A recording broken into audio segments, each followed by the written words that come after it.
जाली और नकली का लफ्ज हमारे समाजी और सियासी शोबों में पिछले तवील अरसे से गर्दिश कर रहा है। ये लफ्ज इतना मजबूत और अहम इसलिए भी है कि ओढ़ने बिछोने, खाने पीने, नहाने धोने और जीने मरने के साथ इस्तेमाल होने वाली हर चीज खरीदते वक्त हम दुकानदार से ये सवाल जरूर पूछते हैं कि भाई ये असली तो है ना, और वो सीना फुलाकर कहता है बेफिक्र रहिए, हम अपने घर में भी यही इस्तेमाल करते हैं। लेकिन घर पहुंचने के बाद मालूम होता है कि दुकानदार कितना सच बोल रहा था। असली और नकली के इस मर्ज ने हमारे माशरे को इखलाकी तौर पर इतना खोखला कर दिया है कि उससे जुड़े जराइम को हम कोई जुर्म तस्लीम ही नहीं करते, बल्कि वक्त गुजरने के साथ ये अल्फाज हमारी ज़िंदगी के तमाम शोबों का हिस्सा बनते जा रहे हैं। हमें ये बात नहीं भूलना चाहिए कि सिर्फ हम ही नहीं बल्कि इस जुर्म की वजह से हमारी आने वाली नस्लें भी इखलाकी तौर पर तबाह बर्बाद हो सकती हैं। किसी को धोखा देना इंतहाई नापसंदीदा अमल समझा जाता है। इसके बावजूद हमारे शहरों से लेकर देही इलाकों तक धोखेबाजी के वाक़यात तसलसल के साथ पेश आ रहे हैं। कराची के पेट्रोल पंप पर भी शहरियों को पेट्रोल खरीदने के बाद जाली करेंसी नोट थमाने का इंकशाफ हुआ है। आइए देखते हैं कि मुख्तलिफ अफराद के साथ धोखाधड़ी के ये मुल्ज़िमान कब से सरगर्म थे, उन्हें कैसे गिरफ्तार किया गया और उनसे क्या कुछ बरामद हुआ। कराची में जराइम पेशा अनासर इतने मुनज़्ज़म अंदाज में कार्रवाइयाँ कर रहे हैं कि एक आम आदमी का उनसे महफूज रहना तकरीबन नामुमकिन ही लगता है। फिरोजाबाद पुलिस के हाथों गिरफ्तार इन पेट्रोल पंप के मुलाजमीन को ही देख लें जो पंप पर आने वाले शहरियों को जाली करेंसी थमाकर चूना लगा देते थे। लेकिन बकरे की माँ आखिर कब तक खैर मनाती, बिलाखिर ये मुल्ज़िमान पुलिस के हत्थे चढ़ ही गए। जाली नोटों की इत्तला मिलने के बाद पुलिस ने क्या कार्रवाई की और इब्तिदा में उसने कितने अफराद को गिरफ्तार किया। कराची की फिरोजाबाद पुलिस को मुतासरा शहरियों ने पेट्रोल पंपों के जरिए जाली करेंसी नोटों के मिलने की इत्तला दी, जिस पर पुलिस ने तफ्तीश की और कराची के मुख्तलिफ पेट्रोल पंपों पर काम करने वाले 3 अफराद को गिरफ्तार करके उनके कब्जे से 1,80,000 रुपए के जाली करेंसी नोट भी बरामद कर लिए। दौरान तफ्तीश कराची के मुख्तलिफ पेट्रोल पंपों पर काम करने वाले मुल्जिम मीर नवाज ने इंकशाफ किया कि कराची के कई पेट्रोल पंपों पर मुनज़्ज़म अंदाज से जाली करेंसी फैलाई जाती है और वो गुज़िश्ता 5 माह से जाली करेंसी का ये काम कर रहा है। जाली करेंसी नोट कहां से हासिल किए जाते थे, उनके बदले कितने असली नोट वसूल किए जाते थे, ये नोट कहां बनाए जाते थे और कराची तक कैसे पहुंचाए जाते थे और पेट्रोल खरीदने वालों को ये नोट कैसे थमाए जाते थे। पेट्रोल पंप पर उसके साथ काम करने वाला साथी इस्माइल जाली करेंसी पेशावर से बजरिया कोरियर सर्विस बतौर पार्सल मंगवाया करता था। मुल्जिम ने बयान में बताया कि 30,000 असली नोटों के बदले उन्हें 1 लाख के जाली नोट मिलते हैं, जबकि पेट्रोल पंप्स पर मीटर में भी छेड़छाड़ करके पेट्रोल चोरी किया जाता है और पेट्रोल भरवाने के बाद 5,000 का नोट देने वाले शहरी को एक जाली नोट थमा दिया जाता है। मुल्जिम का कहना था कि असल नोटों के बीच 1,000 का जाली नोट ढक दिया करते थे, जिसका शहरी को पता नहीं चलता था। ये काम कब से शुरू किया? ये 5 महीने हो गए। इस लड़के इस्माइल ने ये कहाँ से पार्सल मंगवाता है? ये पेशावर से मंगाता है, कभी क्वाड से मंगाता है। जाली नोटों का पार्सल?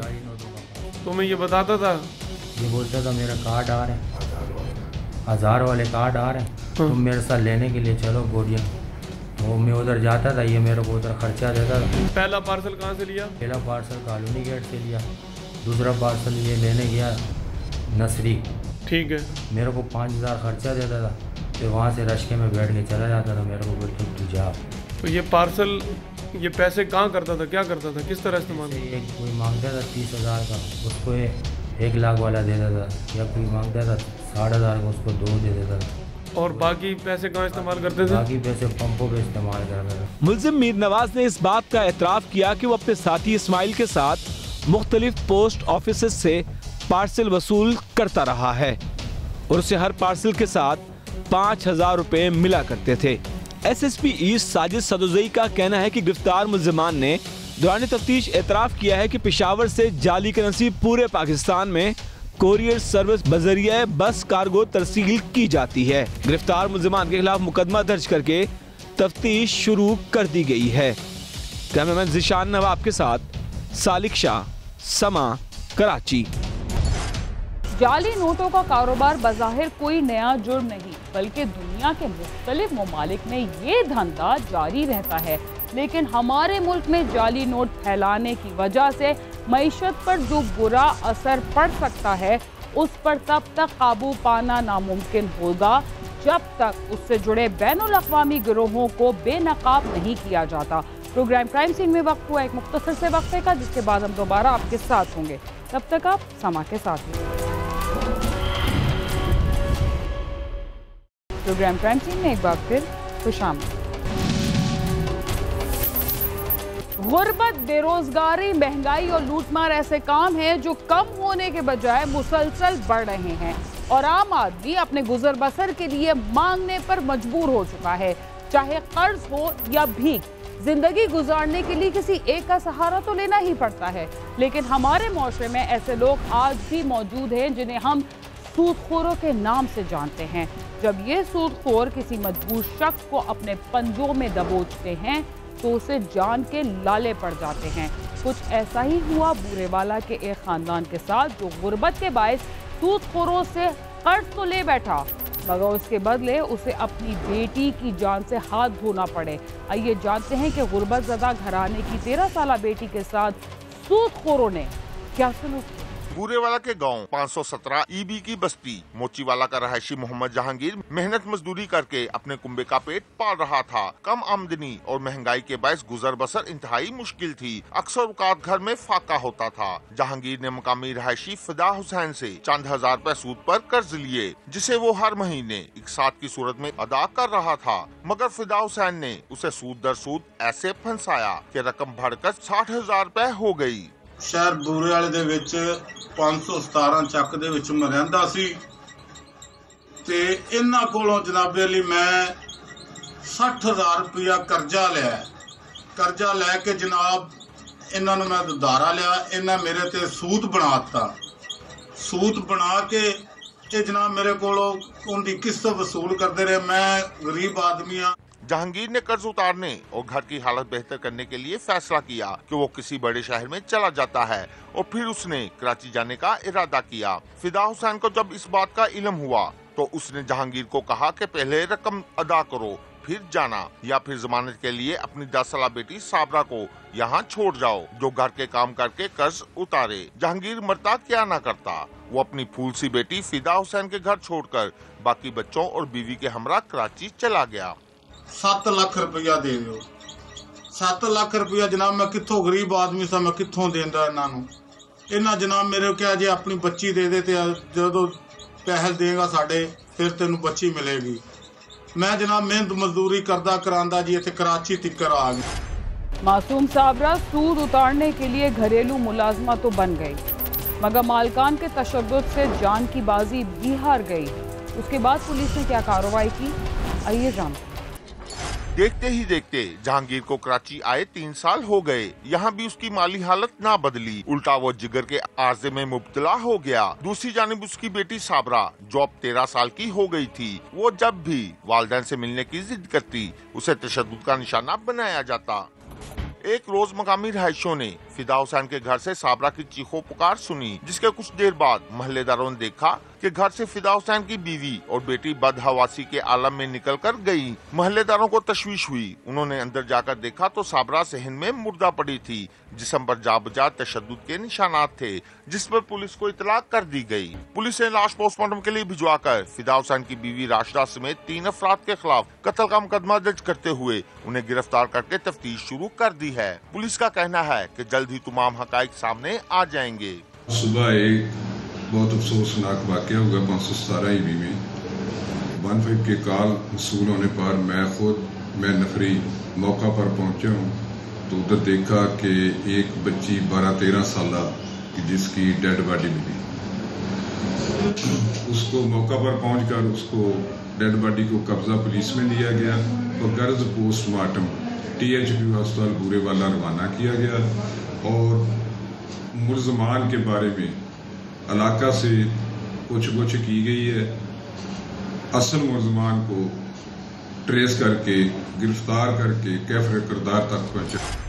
साबरा की हलाकत पर उसके बुरसा और अहले इलाका का क्या कहना है, और ये भी देखते हैं कि सूदखोरों की वजह से इलाके के लोग कितने तंग हैं।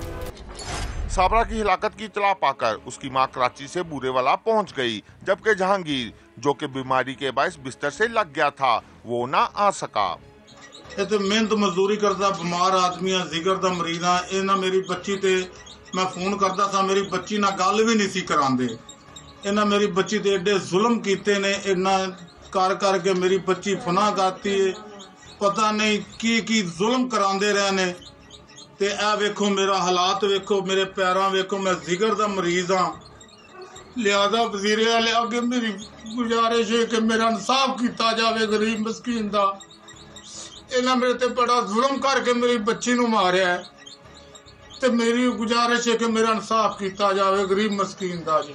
साबरा की वालदा का कहना है कि जालिमों ने उसकी फूल सी बच्ची को 3 साल तक अपने जुल्म का निशाना बनाया और मारकर ही दम लिया। भाई ने 60,000 रुपया लिया सी जहांगीर ने जी। इन्होंने कहा सानू भी बच्ची दे दो तुसी सानू काम वास्ते। ये जास्तियां बच्ची नाल करते रहे ने जी। असी इन्हां कोल बच्ची जाके मंगते रहे, ये बच्ची नहीं देते रहे सानू। कभी अगे कर देते सन, कभी पीछे कर देते सन बच्ची ने। इन्हें जी 2 लाख रुपया भाई ने इसका वापस भी कर दिया है। इन्हें आके बच्ची ने बहुत जुल्म किया है, जास्ती की है, इन्होंने बच्ची मार चली। मकतूला के रिश्तेदारों का कहना है कि फिदा हुसैन और उसकी बीवी दोनों इंतहाई जालिम सूदखोर हैं। वो बासर हैं, इसलिए उन्हें पुलिस से इंसाफ की तवक्का नहीं। हुकूमत नोटिस ले। जहांगीर मेरा भाई है जी, उन 60,000 रुपया लिया उधारा करके, लेकिन ਉਹਦੇ ਬਾਵਜੂਦ ਜੀ ਇਹਨੇ ਬੱਚੀ ਮੰਗ ਲਈ ਹੈ ਘਰ ਦੇ ਕੰਮ ਵਾਸਤੇ। ਇਹਨੂੰ ਘਰ ਦੇ ਕੰਮ ਵਾਸਤੇ ਦਿੱਤੀ ਹੈ। ਉਸ ਤੋਂ ਬਾਅਦ ਜੀ ਇਹ ਕੁਝ ਪੈਸੇ ਦਿੱਤੇ ਨੇ, ਇਹਦੇ ਬੱਚੀ ਦਾ ਮੁਤਾਲਬਾ ਕੀਤਾ। ਇਹਨੇ ਕਿਹਾ ਜੀ ਮੇਰਾ ਇਹਨੂੰ 60,000 ਰੁਪਇਆ ਸਾਨੂੰ ਸੂਦ ਚ ਪਾ ਦਿੱਤਾ। ਉਹਦੇ 'ਚ 1.5-2 ਲੱਖ ਰੁਪਇਆ ਦੇ ਚੁੱਕੇ। ਉਸ ਤੋਂ ਬਾਅਦ ਬੱਚੀ ਦਾ ਮੁਤਾਲਬਾ ਕੀਤਾ। ਇਹਨੇ ਕਿਹਾ ਮੇਰਾ 4 ਲੱਖ ਰੁਪਇਆ ਦਿਓ ਤੇ ਮੈਂ ਬੱਚੀ ਦੇਣੀ ਹੈ। ਮੈਂ ਇੰਜ ਹੀ ਜ਼ੁਲਮ ਕਰਨਾ ਹੈ, ਮੈਂ ਇੰਜ ਹੀ ਤੁਹਾਡੀ ਬੱਚੀ ਕੁੱਟ ਕੇ ਮੈਂ ਮਾਰ ਦੇਣੀ। ਵਜ਼ੀਰੇ ਆਲਾ ਮੈਨੂੰ ਗਰੀਬ ਨੂੰ ਯਤੀਮ ਮਸਕੀਨ ਨੂੰ ਬੱਚੀ का इंसाफ चाहिए, लेकिन ये जान के पूरा मोहल्ला मेरे साथ है। लेकिन खुदा तरसी के लेकिन SSP को तशवीश हुई है, 3-4 बारी आ बैठा, लेकिन ASP ये तसल्ली दे रहा है, मेरी गरीब दी सुन नहीं रहा। मुकामी रहायशों का कहना है कि फिदा हुसैन और उसकी बीवी से पूरा इलाका तंग है। वो गरीब लोगों को सूद के जाल में फंसाकर उनकी बेटियों को गिरवी रखकर उनसे गलत काम भी करवाते हैं। मैं इन्हां दा हमसाया 517 ਚੱਕ ਜੀ ਮੇਰਾ। ਮੈਂ ਇਹਨਾਂ ਦਾ ਸੋਹਣੇ ਜੱਟ ਹੋਣਾ ਦਾ हमसाया जनाब। मैं अपनी ਅੱਖਾਂ ਨਾਲ ਦੇਖਦਾ ਰਿਹਾ ਜੋ ਬੱਚੀ ਨਾਲ ਜ਼ੁਲਮ ਹੁੰਦਾ ਰਿਹਾ, ਉਹਨੂੰ ਗੰਦੇ ਤਲਾਬ ਦੇ ਵਿੱਚ ਨਹਾਉਂਦੇ ਰਿਹਾ, ਉਹਨੂੰ ਮਾਰਦੇ ਕੁੱਟਦੇ। ਇਹ ਕ੍ਰਿਮੀਨਲ ਲੋਕ ਆ ਜੀ। ਇਹਨਾਂ ਦੇ ਪਿੱਛੇ ਬਾਅਸਰ ਸੂਹ ਜਿਹੜੇ ਲੋਕ ਆ ਉਹ ਆ ਇਹਨਾਂ ਦੇ ਪਿੱਛੇ। ਇਹਨਾਂ ਨੇ ਅੱਗੇ ਵੀ ਬਹੁਤ ਸਾਰੇ ਜ਼ੁਲਮ ਕੀਤੇ, ਬਹੁਤ ਸਾਰੀਆਂ FIR ਨੇ ਵੀ ਹੋਈਆਂ ਇਹਨਾਂ ਦੇ, ਲੇਕਿਨ ਇਹਨਾਂ ਦਾ ਕੋਈ ਕੁਝ ਨਹੀਂ ਵਿਗਾੜ ਸਕਿਆ। ਸਾਡੀ ਵਜ਼ੀਰੇ ਆਲਾ ਅੱਗੇ ਵਜ਼ੀਰੇ ਆਲਾ ਪੰਜਾਬ ਤੇ ਵਜ਼ੀਰੇ ਕਾਨੂੰਨ ਦੇ जनाब इमरान खान तहरीक इंसाफ के अगे जड़ा ना वज़ीर आज़म साहब के अगे अपील आ कि ये बच्ची दे जो साडा इंसानियत का रिश्ता इन्हां दे नाल, साडा कोई खून का रिश्ता नहीं। साडी अपील आ कि इस बच्ची का जड़ा जो कतल होया ना उसदा इंसाफ मिलना चाहिए। जिहड़े मेन मुजरम आ फिदा हुसैन, सोहना जट ते सबा बीबी, ये जनाब बाहर फिर रहे आ। मेहरबानी करके इन्हां नूं गिरफ्तार किया जाए। मकतूला के उर्सा और अहले इलाका ने वज़ीर आला पंजाब से मुतालबा किया है कि मुलजमान को जल्द अज जल्द इबरतनाक इंजाम तक पहुँचाया जाए ताकि आइंदा किसी को ऐसा करने की जरूरत न हो। साथी रिपोर्टर असगर अली के साथ आमिश आजाद, समा, बूरेवाला। किसी से उधार लेने के बाद इंसान अपनी इज्जत खो बैठता है, मगर जो लोग किसी से सूद पर कर्ज लेते हैं वो अपनी इज्जत के साथ कीमती सामान, जमीन, जायदाद और जिंदगी को भी तबाह बर्बाद कर लेते हैं। सूद लेने देने की ये गैर कानूनी लानत अब गांव देहात तक भी पहुंच चुकी है, जो मासूम अफराद से उनकी खुशियां छीन रही है। इसके साथ ही क्राइम सीन अपने इख्तिताम को पहुंचता है। अगर आप हमसे रब्ता करना चाहते हैं तो हमारा पता है cs@sama.tv। इसके अलावा आप ट्विटर, फेसबुक और यूट्यूब पर भी हमसे रब्ता कर सकते हैं और हमारा प्रोग्राम भी देख सकते हैं। बीना खान और क्राइम सीन की टीम को इजाज़त दीजिए और देखते रहिए समा।